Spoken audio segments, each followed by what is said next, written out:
Welcome to the Learning Project Network, where we learn through stories to make a change. The Learning Project Network, an organization dedicated to social justice issues. We are dedicated to learning about issues that impact children, families, and communities to help start conversations that lead to solutions. We believe that through storytelling and peer support, individuals can better understand how experiences lead to outcomes. Hey everybody, it's me, Stephanie, back again with Girl Get a Doula. Yes, we have a new doula coming by, birth advocate, everything. Let me tell you, I want y'all to meet Jazzy. She is amazing. I feel like we've known each other forever and I love that feeling. And so I want to have you guys learn a bit about Jazzy and her practice and what is she doing in the doula world and how can we make a difference and by supporting doulas, how do we support families through utilizing doulas. I mean, there's so many places that we're gonna go. And so I'm super excited. So welcome Jazzy to the Learning Project. Thank you, Stephanie, for having me. I'm so excited to just dig into like why everyone deserves a doula, why everyone needs a doula. Yes, you know what? I just love that phrase you just said. Why does everybody deserve a doula? You know, we're gonna tap into that first question, but before we do that, tell us a little bit about you. Who are you? And let's start from there. Yes. Well, I'm Jasmine Bryant. That's my real name. I go by Jazzy B in doula spaces. I use she, they, jazz pronouns. I'm a multiracial Black queer femme doula in the Seattle area. I'm also a birth justice organizer, organizing around reproductive justice, and just trying to improve the perinatal health outcomes for all communities, but like specifically Black and Indigenous communities, and making sure that our birthing folks and our babies are not just surviving but thriving. Yes, and just building beautiful futures where we're bonded and we have self-determined parents and family units who are supported, and that we actually like materialize and manifest the thing that we keep telling folks, which is that it takes a village. But you know, we keep telling folks it takes a village, but they ain't got no village. They don't feel the village. And so we need professions like doulas. We need people who are organizing and building community, so that folks have that village, that we have a little bit more community and a communal kind of outlook and process when it comes to inviting new life into this world, right? Like meeting them and helping folks postpartum. Yeah.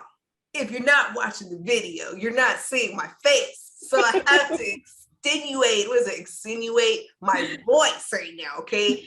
Let me tell you, Jazzy, you just said a whole bunch of stuff that I don't want anyone to lose, okay? So if you guys know somebody that would love and benefit from this conversation, make sure you share this because it is about to go down and it is going to be amazing today. So let's just jump into the first topic here. What is reproductive justice and what does it mean to you? Reproductive justice, I mean, I think people are they're familiar with reproductive rights. I think it's like the right to have an abortion or the right to choose, those sorts of like, they call them women's issues, right? Yes. But reproductive justice is, it's really about the entire family unit. It's about the birthing person, but it's also about the child. It's about the human right. And I'm gonna just use a definition from Sister Song because I'm standing on the shoulders of other, Black organizers, Black feminists, reproductive justice, intersectional feminist folks, and Sister Song defines reproductive justice as the human right to maintain personal bodily autonomy, have children, not have children, and parent the children we have in safe and sustainable communities. It's the entire unit. It's to say that just because someone chooses to have a child doesn't mean they chose to have a child who is under social conditions where they cannot thrive, right? That is also a part of the right to choose, or the part of the right to have bodily autonomy, is that we have to have not just the right to have ownership over our bodies, but the right to have safe communities, so that when we do have children, we aren't in like a cycle of dismay. We're not in a cycle of oppression and harm, and the robbery of life chances, really.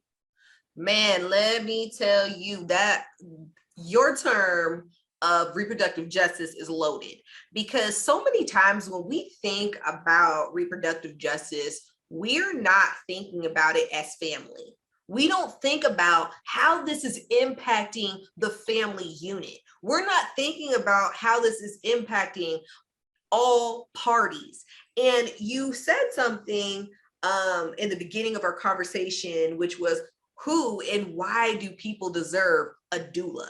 So let's wrap that in that conversation right here. For you, why do you believe everyone deserves a doula?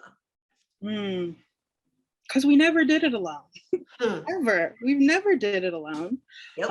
And I think that our nation, we have really poor maternal health and infant health when compared to like other developed nations, quote unquote, like the global north we're talking about. People who have resources and who have systems that could allow for everyone to thrive. We, for some reason, are not thriving in the levels that other nations are thriving. No. And it's because we have like this, I think, individualized idea that it's on not just the parents, it's really on the birthing person. It's really on, traditionally the mother, right? But we know that, it's not just women out here giving birth. It's really placed on one individual. And then things break down if that person breaks down, which is only natural when we go through intense moments of like transition, right? And transition is like a stage of labor, but it's just the process of becoming a parent. It is a completely new role. I don't care how many kids you already have. Meeting this new person and parenting this new person, it's a huge task. And it's something that people do, not just for their individual, like, I want to love on a baby, I want to create a life, not just because they love their partner and want to create a bond and create a legacy. This is building communities.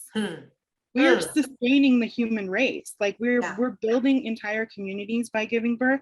So people who are birthing babies, they're doing a service not just to their family, not to just to themselves, but to the community. And the community owes it to them to make sure that they're taken care of, that their babies are taken care of, and that baby is bonded into that family, is safe in that family, that whole unit is safe, so that communities can continue to thrive. Ooh, woo. Let me tell you, if you don't know, now you know, okay? Let me tell you, Jazzy, when you were talking about, the journey of a birth person, let's just talk about history, okay? Women, I'm going to speak from a woman's point of view, a Black woman's point of view, because I say that during my podcast because I don't want other stories to be tainted or fused into mine, because each one is so unique and so important for us to find solutions. So I want to make that really clear. So when you look back in the day, right, when you look back 1920s, 1910, women who were birthing did not own themselves. They did not own their children. They did not even own just the right to be. They were always someone's property, okay? So when we're talking about, fast forwarding now to, let's talk about slavery. Let's talk about that, how that impacted Black women and that trauma and the body, what it was formed, quote unquote, what they said it should be done, which was to birth children, to build these, build communities, and to be basically servants, and to be in slavery, and also work within the framework of being kidnapped, because I want to talk about that too. We need to just call it what it is. It's not slavery. People were kidnapped, taken to a place, forced under certain rules, laws, taught to turn on each other, taught to not work as a community, but in the resiliency of Black people. We fast forward, we are present now to where we're at. And we have to remember that all of the generational trauma, all of the stereotypes, the biases, what we think that birthing in the body is supposed to be and do, we have to have the real conversation, which is we've moved into this place of birth is your fault. Okay. Mhm. Your birth was for the sake of the country. It was for the sake of the development of our community. And now birth is your fault. If you get pregnant out of wedlock, that is your fault. If you are not on birth control and you don't want to, that is your fault. If you get pregnant, or this is certain things it's very blame based. Okay. So like when our kids are coming into the communities, or they're being birthed into the communities, what kind of world are they being birthed into?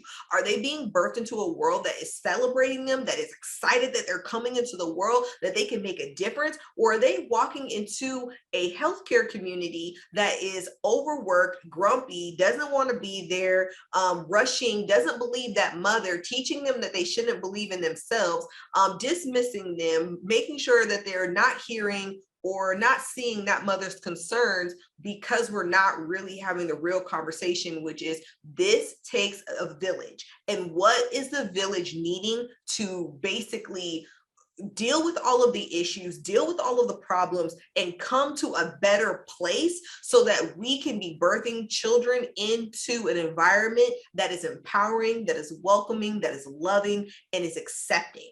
And I'm very passionate about that part, because so many people are birthing and they have no one. They have no one. And that is why I'm so passionate about doulas, because doulas become that person that we're missing. And exactly what you said, I say it all the time too. We have gone from a we community to an I community. It's all about what benefits me, what I want, what I need. And we're not looking at care for birthing people in a way that is affirming and empowering. When you think about trauma, or you think about people who are really doing this alone, what does a doula, like, maybe you can think about some of the people that you've worked with. How has your practice been able to really partner with a birthing person from pregnancy all the way through the postpartum stage? Yes. So I am lucky enough to call myself full spectrum, right? So I get to meet folks in pregnancy. I get to be there for their birth, for their labor, their delivery, throughout that prenatal, time when they're preparing for that birth and that delivery. And then I get to support them postpartum. And I say that because folks forget, or folks think that once that baby lands on your chest, you gave birth. No, honey. It is not until you are thriving and surviving postpartum, especially when we're talking about Black women and Black birthing people. Yes. Because we have really poor perinatal outcomes, and not just in hospital birthing spaces, not just like we aren't surviving the birth itself, that we are passing away or having really terrible complications months down the line. Yep. Right. Yep. So I always go back to Black Lives Matter movement was super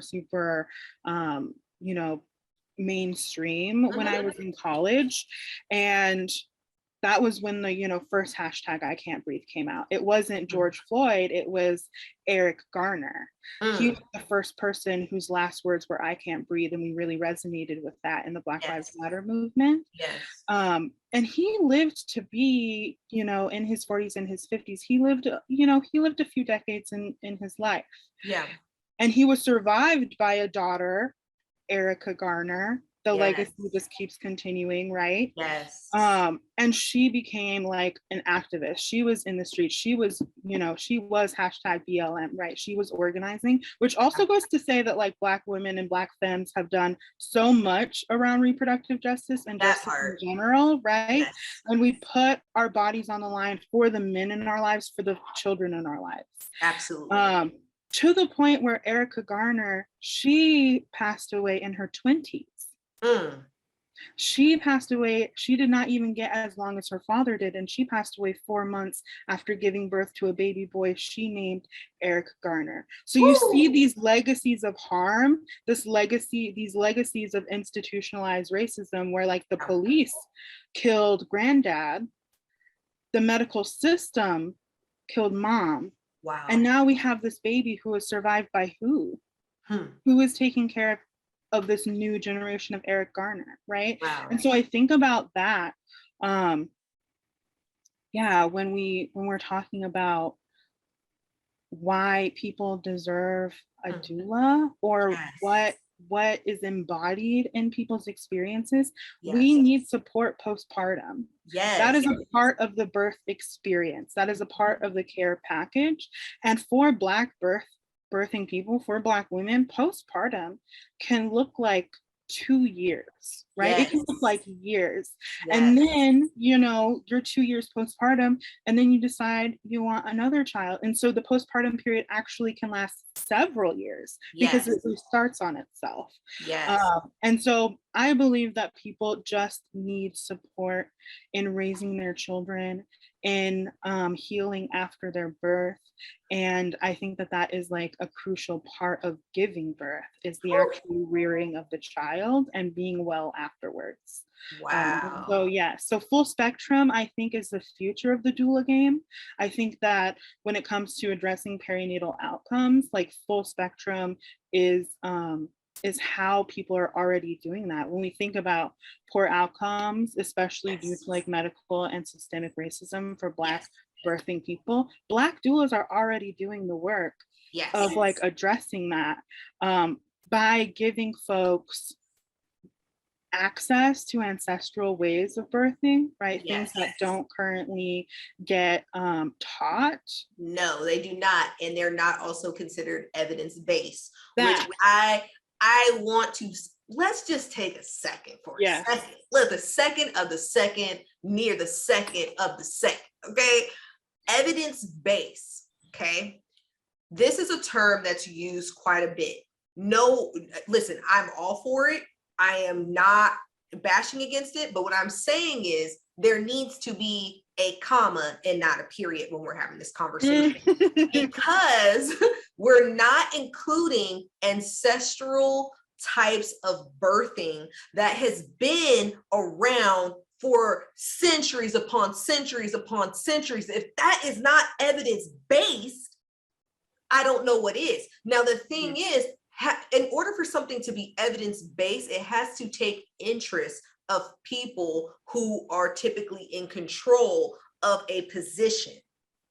If it's not in the interest, or people who are in control of a system do not see it as beneficial, then it's not going to be considered evidence-based.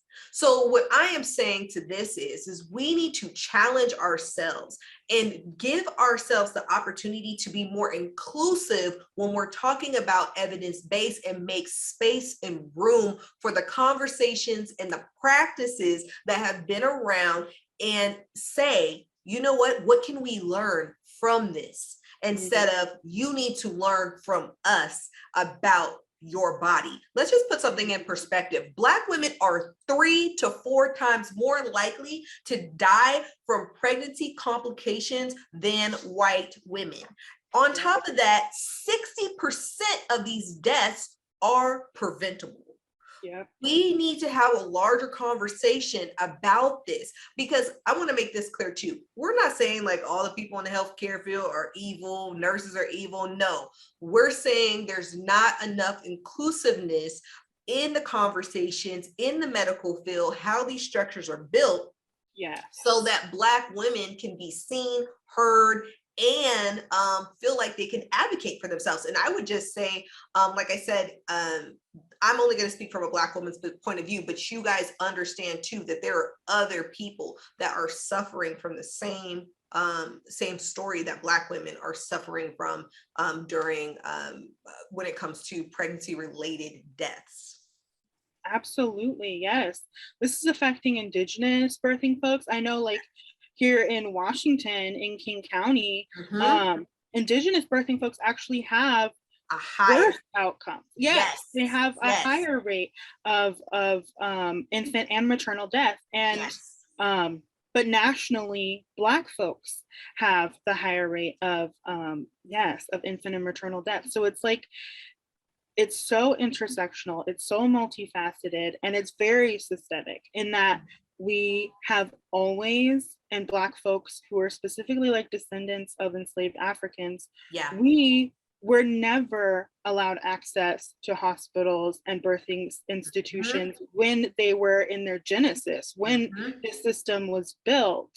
We had granny midwives who were attending in-home births with the ancestral knowledges that Black birth workers are trying to remember and pass on to their doula clients now. And that was systemically robbed from us too. Like at the same time we were banned from hospitals, granny midwives were being policed. Wow. Right?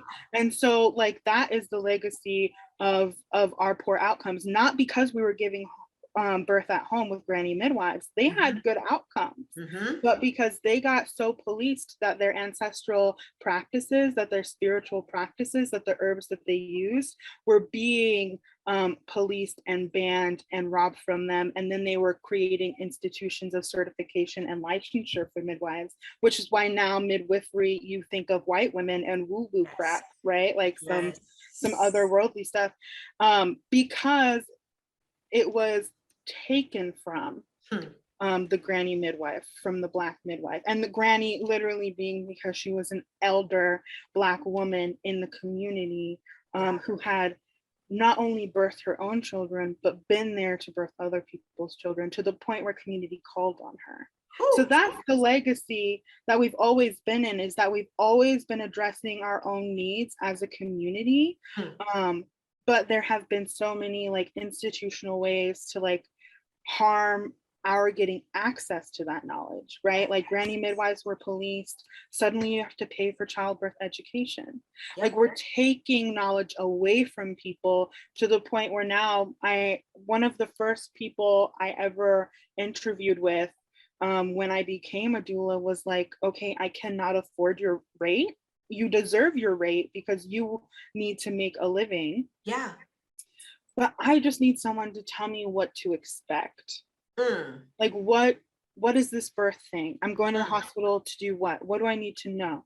I'm afraid, like, because there was always these, these news headlines, right? I think it's like mainstream now to just talk about Black maternal death. And that is so harmful when we talk about like the fear, pain cycle when it comes to birth. You cannot be afraid of giving birth when you are in the birthing spaces, or else your pain will increase, right? Your labor will delay, the interventions are more likely to happen, and it's a slippery slope. And so we have even just a culture of fear around the perinatal health crisis that we're in that's doing nothing to serve the crisis. No.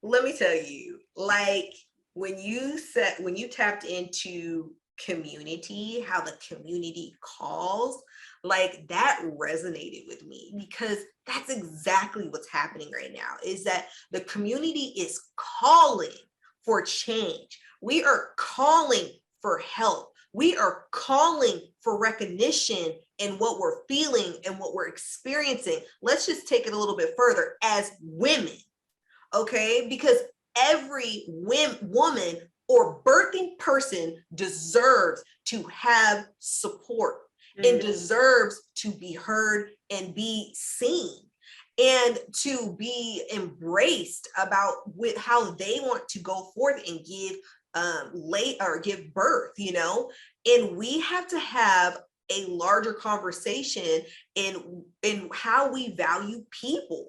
Is this a human right? And the answer is yes. The answer is yes. Like, this is a human right. If a bunch of people are telling you this is not working, it should not be up to one person who's not in that space, who hasn't been in that person's shoes, to make that decision for that birthing person. And I just want that to resonate with you. And wherever you are, in whatever community you are in, I want you to think about, how does your community support birthing people and support people during the postpartum stage? Because we're not even having the conversation, y'all, about when people have miscarriages or loss or stillbirths. Okay, you still go through postpartum issues. Yes. You still have postpartum symptoms such as lactation.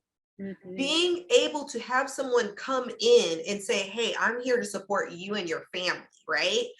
Whether that be a single family or to have a 2-parent home. And a lot of times people think, oh, well, this person has a 2-parent home, they should be good. They don't need no help. Why do they need this third person? Like, when you hear people say that, Jazzy, like, what is your initial response? Like, when they're like, she has a partner, she don't need nobody. Like, you need to just go ahead and push through and be that woman that you know you can be. It's just going to be innate. Like, it's going to just come out of you. You're going to know what to do. I asked, well, who's that person got? Who is your support person? Who is your support person's support person? Yeah. Right. And who is getting you on the same page? Who's asking you questions that you haven't thought of? Yes. Who's preparing you for actually, for self-determined parenthood, for advocating for yourself if you were to disagree with a provider? Who is making you, who is reminding you that birth is more than a medical event?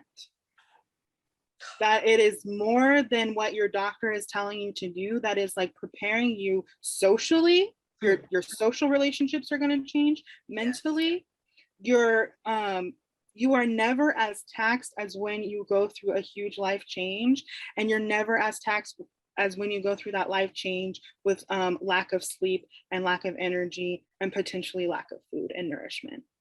That is a recipe for a mental disaster, right? And we normalize having a really, really terrible, hard time in birth and in postpartum. We normalize white knuckling it until you just can't anymore. It is it's the assumption that, and I think that it's related to patriarchy and misogynoir. Like, I think it's that the woman should sacrifice everything, should give up her body, her mental state, her social relationships, should give up all of this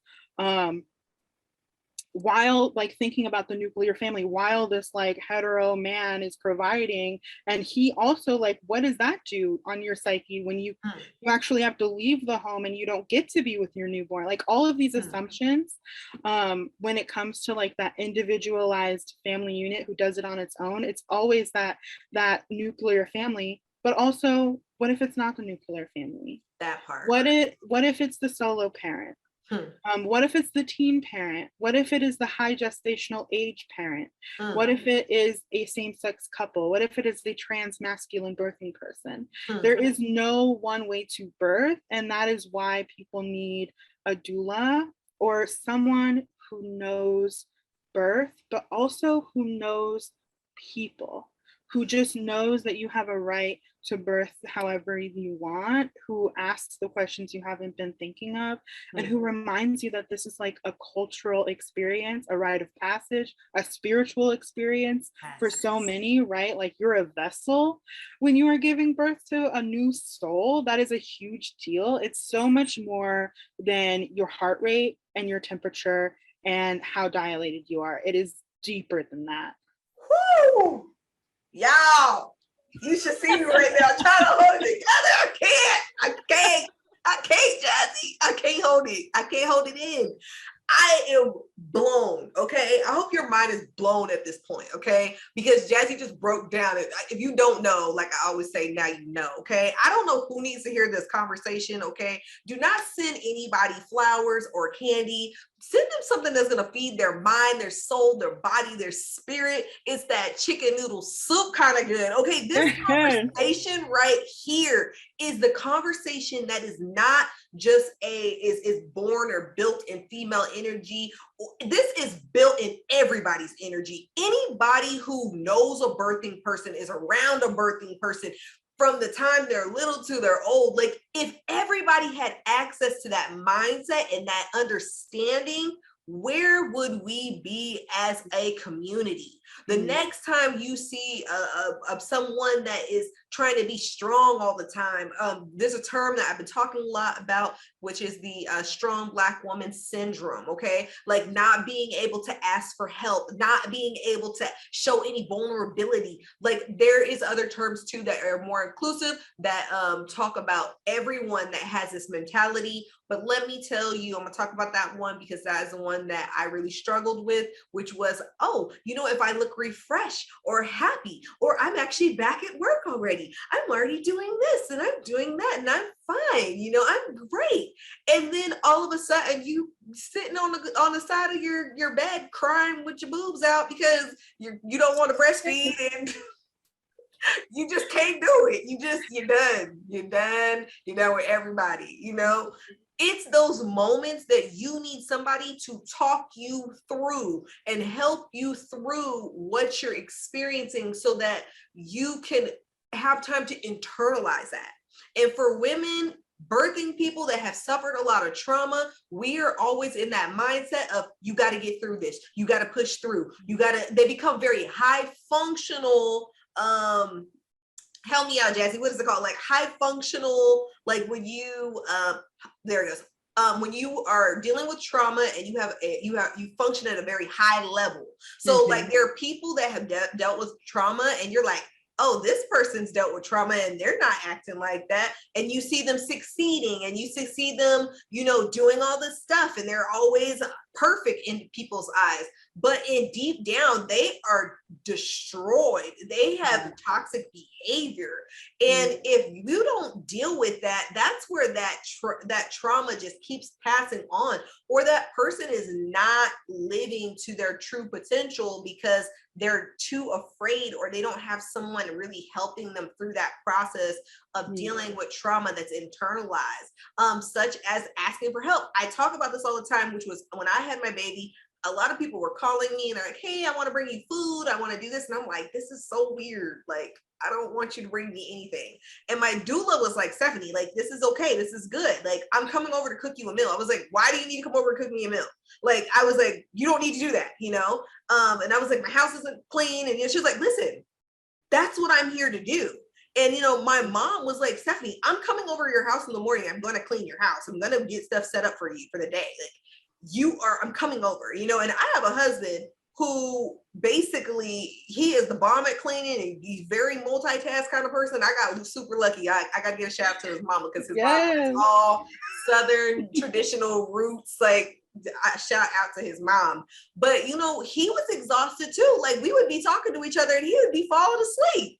And I'm like, because this is new to us, you know, but you don't realize how much at that point you need community. And sometimes you need to be alone, right? You need that time to be alone, to process, but you also need that space where people can build memories with you, connect with you, and help you transition into this new part of your life. One of the things that we talked about in our conversation prior to this podcast was sleep, the importance of getting rest. And like, Jazzy, like, talk to me a little bit about that and why does that resonate with you? Yes. Oh my gosh. When I first became a doula, I jumped into postpartum work. I think because I was a nanny when I was younger. I trained to be a birth doula, but it was really hard to like leave the 9 to 5 to Yeah. do the on-call life. Yeah. And I hopped into like postpartum support and immediately realized that people wanted overnight support. They Yeah. wanted support through the night. And I realized that it's because it's the one thing you can't do for someone is sleep for them, rest their body for them, heal their body for them. And that's the Yes. one thing. I can take over a little bit of newborn care. I can help with laundry. I can help with household tasks, but I cannot heal your body for you or take the time that you need to heal your body. And so, yes, so sleep became super important also because people are anxious, and I think it's that white knuckle that we normalize it being super hard, that we tell parents these horror stories about you're never going to sleep again until your child is in college. Like you're never going to sleep again. Like you chose this, you know, you were talking about the blame, like, you know, that's just it. That's just a part of being a parent is that babies do not sleep well. And so you will not sleep well. And so I think that it does such a disservice. I think also because we're teaching them really strict parameters around safe sleep for infants. So it's like they don't sleep well. You have to have them on their back in their own bassinet in a room that is like the right temperature. They can't have too many clothes on. And, you know, all of this fear around SIDS too, right? And like, if you don't have safe sleep practices, you could kill your baby or you could do something to lead to your baby's death. And that's the highest stake, right? That's the highest stake for a parent is like keeping this kid not just well, but like healthy, alive, waking up, you know, like that it's really such a huge anxiety for folks that they have to do all of that, take care of this child all day long, every day, for the rest of forever, and they don't know when they'll get to sleep through the night again. And so I had folks who knew that they needed overnight support right away and hired me for like, you know, a few weeks at the beginning. And then I had clients who were like at that 4-month sleep regression. I swear my baby was a great sleeper, but all of a sudden they're up at night and I am desperate. I don't know what to do other than to cry it out and walk away. I don't know what to do. And so it's a really vulnerable place for people to be in. And I think that it also goes back to, you know, what is specific for the Black community is that we don't get to be weak.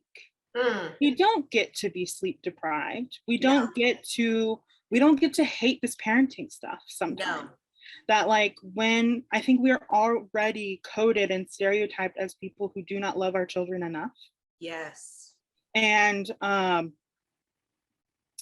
think that and we're also like overrepresented in things like foster care, right? People are taking our children. People take children. Right. And so state of Washington, we have the highest removal rate. So that's real top. In Spokane, I guess you say in Spokane, King County kind of area, that little territory right there. Yes. And so like if someone is super sleep deprived, they're starting to have a postpartum mood disorder because they're so sleep deprived that they forget to even nourish themselves because nourishing their baby every 3 hours is becoming too taxing. So it could sabotage, you know, their lactation journey. It could harm their mental health, and there's no like permission to break down. There's no permission to get help, and there's no permission to there's no permission to like get rest, prioritize yourself. And I think that people, and that's also something that happens in birth spaces, is immediately once that baby is on your chest, that baby is the patient. That baby is the here all be all. That baby is who we're focused on. And I think that obviously everyone loves that baby. Like, we love babies, and we want our babies to live and survive and to grow up so that they can have their own children or choose not to have children, you know, going back to that definition of reproductive justice. Yeah. But yes, that we don't think about the dyad. We don't think about the birthing person who is still connected, even though that umbilical cord is cut. They are still just so empathetically connected to that baby, especially if they're also lactating. Like, they're so connected to each other, but they're still a unit, even though we see physically two different beings, right? And then that dyad is in a larger family system, right? You know, you have your elders, or you have your partner, or you have your siblings. They're all trying to come in to love on that baby, because we're normalized, we're socialized to only see the baby too. And so we have people coming into the house. It's not even just about asking for help, but it's also about how you show up when people ask for help. Is that I always tell folks, and your story reminded me of one of my clients. I tell folks, like, you better tax those people who come in during your postpartum time, during your sitting in period. You tax them. You're like, okay, if you're holding the baby, it's while I nap. Right? If I am feeding my baby, you need to be, you know, doing my dishes, cooking my meal. Like, you need to nourish me while I nourish this baby. I am the parent, right? People are so often like, oh, put that in a bottle, let me do that for you, so that, because they want the experience of feeding the baby. But no, you need to support that person in parenting their child. Right? And so so that's what I like to do. I'm an overnight postpartum doula I will get in the bed with you in the middle of the night when those invasive thoughts come, when your inner child is screaming, why am I awake right now? Like, I sit with you and I make sure that that baby's latched, and that birthing person, that lactating person, is nourished, and that they know that they can break down. They know that they don't have to love this part. And that just permission to just like break down, the permission to not love this part, and the permission to just like appreciate how freaking hard it is to be a parent at night, in the middle of the night. You know, like, it's so hard, and you also have to show up for yourself. And so I also just think that we do a really poor job around educating sleep, around educating like safe sleep. I think that we ignore the fact that even though, you know, it is recommended that baby have their own place to sleep, that baby was inside of your body. That baby was a part of you. And to just swaddle them and set them down and hope that they give you a 3-hour stretch is a good goal. It's a great goal. I love that goal. Baby sleeping on their own mattress and able to sleep 3 hours straight. Beautiful. Dream come true. Right? But people are taught that they can expect that, like their first night home, that they can expect something like that. But I'm telling you right now, if you're on a lactation journey, those first few days when your milk is coming in, that baby is not gonna detach from you. Your baby loves you so much that you are home. You are home, not the bassinet. Literally your body, right? Not your house, not your brick and mortar. Your body, your scent, your milk. That is baby's home. And so a lot of folks are like, why isn't my baby sleeping unless they're being held? It's because, you know, food is, you know, it satiates them, right? But babies need more than just food. They also have emotional needs right away. Right. And they're also always connected to the emotional needs of the parents, especially the one who gave birth to them. If they are feeling some sort of anxiety or separation, or feeling like maybe their baby didn't eat enough, that baby is not gonna sit and settle and sleep long hours and stretches right away. No. It's something that needs to be built on, but it also needs to be acknowledged that the bassinet is a pretty like new colonial like invention. Like we didn't used to sleep separately. No. Like so many of us slept with our babies. And so a lot of folks are going into their like child check visits with their pediatrician and lying about where their baby is sleeping because That of part. that, because of that whole, history of separating parents who are deemed unsafe, Yeah. separating kids from their parents. You're not going to do something that your pediatrician did not recommend or deems unsafe and admit to it. No. Or get advice about how to do it safely. Yes. Can you just we need to take a pin right there. How you do it safely. Like, I think that you actually said quite a bit. So I want to make sure I don't miss anything.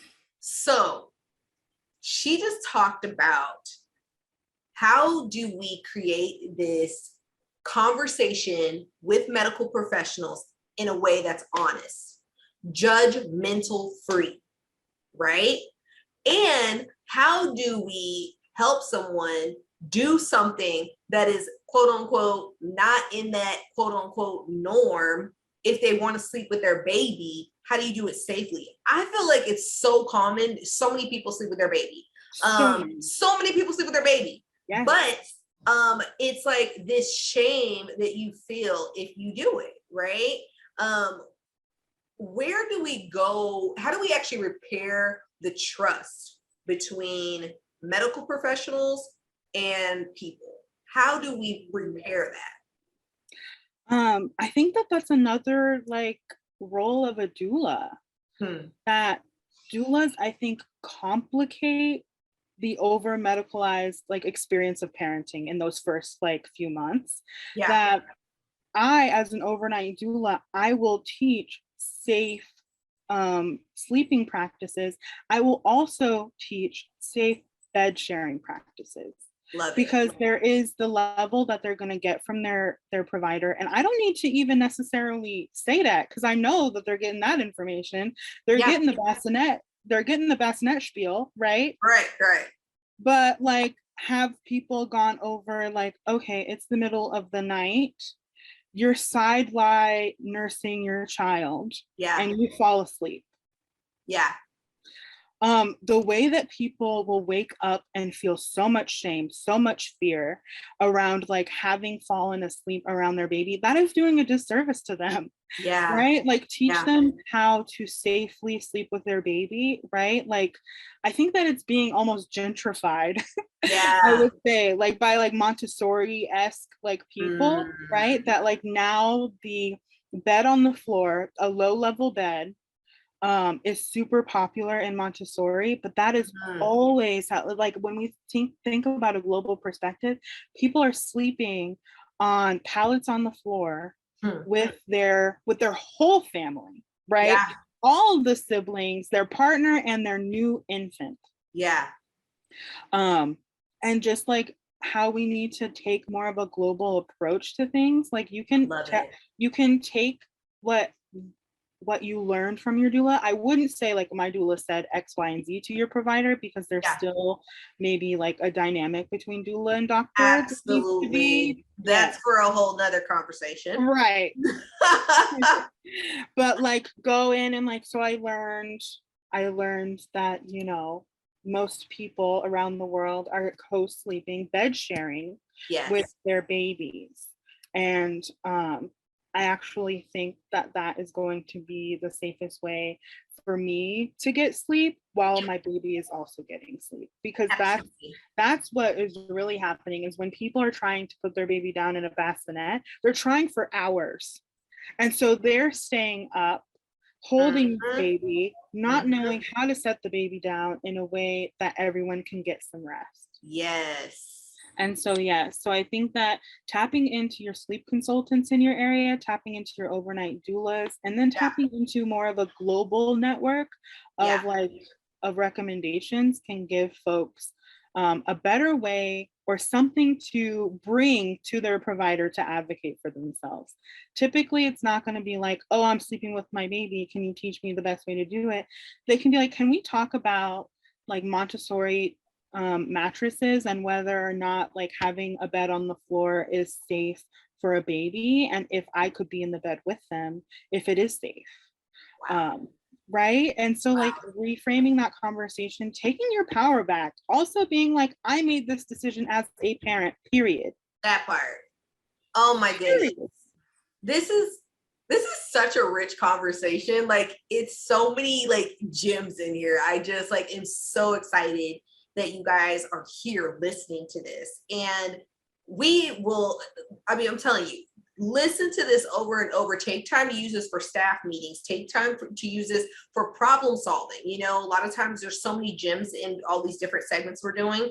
Taking like 5 minutes and just saying, hey, let's talk about this. And actually making prenatal care, postnatal, prenatal care and postpartum care a part of your staff meetings. Like, why wouldn't you make that part of your meetings? Because many people, regardless of what industry you work in, if you have children at home and you're dealing with things, and lack of sleep may be which it probably is, like a actual thing that people are dealing with and they don't know where to turn to and they don't know what to do.